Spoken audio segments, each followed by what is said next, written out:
निराश नहीं होते। हमने तो लज्जापूर्ण गुप्त कार्यों को छोड़ दिया है।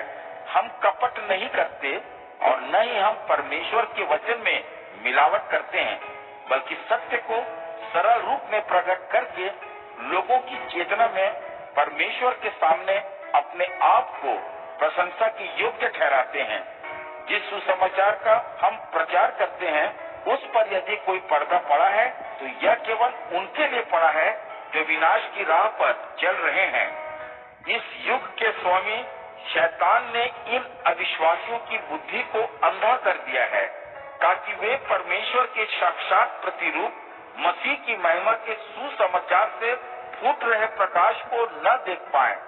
हम स्वयं अपना प्रचार नहीं करते बल्कि प्रभु के रूप में मसीह यीशु का उपदेश देते हैं और अपने बारे में तो यही कहते हैं कि हम यीशु के नाते तुम्हारे सेवक हैं, क्योंकि उसी परमेश्वर ने जिसने कहा था अंधकार से ही प्रकाश चमकेगा, वही हमारे हृदयों में प्रकाशित हुआ है ताकि हमें यीशु मसीह के व्यक्तित्व में परमेश्वर की महिमा के ज्ञान की ज्योति मिल सके।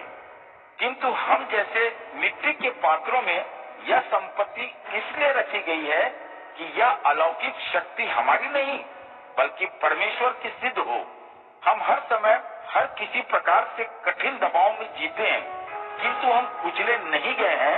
हम घबराए हुए हैं किंतु निराश नहीं हैं। हमें यातनाएं दी जाती हैं किंतु हम छोड़े नहीं गए हैं। हम झुका दिए गए हैं पर नष्ट नहीं हुए हैं। हम सदा अपनी देह में यीशु की मृत्यु को हर कहीं लिए रहते हैं ताकि यीशु का जीवन भी हमारी देहों में स्पष्ट रूप से प्रकट हो। यीशु के कारण हम जीवितों को निरंतर मौत के हाथों सौंपा जाता है ताकि यीशु का जीवन भी नाशवान शरीरों में स्पष्ट रूप से उजागर हो।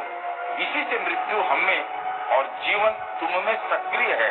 शास्त्र में लिखा है, मैंने विश्वास किया था इसलिए मैं बोला।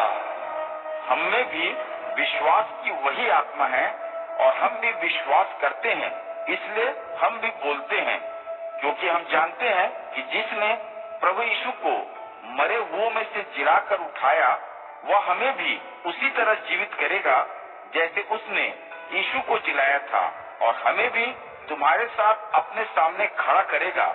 ये सब बातें तुम्हारे लिए ही की जा रही हैं ताकि अधिक से अधिक लोगों में फैलती जा रही परमेश्वर का अनुग्रह परमेश्वर को महिमा मंडित करने वाले अधिकाधिक धन्यवाद देने में प्रतिफलित हो सके। इसलिए हम निराश नहीं होते। यद्यपि हमारे भौतिक शरीर क्षीण होते जा रहे हैं तो भी हमारी अंतरात्मा प्रतिदिन नई से नई होती जा रही है। हमारा पल भर का या छोटा मोटा दुख एक अनंत अतुल्य महिमा पैदा कर रहा है। जो कुछ देखा जा सकता है हमारी आंखें उस पर नहीं टिकी हैं बल्कि अदृश्य पर टिकी हैं, क्योंकि जो देखा जा सकता है वह विनाशी है जबकि जिसे नहीं देखा जा सकता वह अविनाशी है।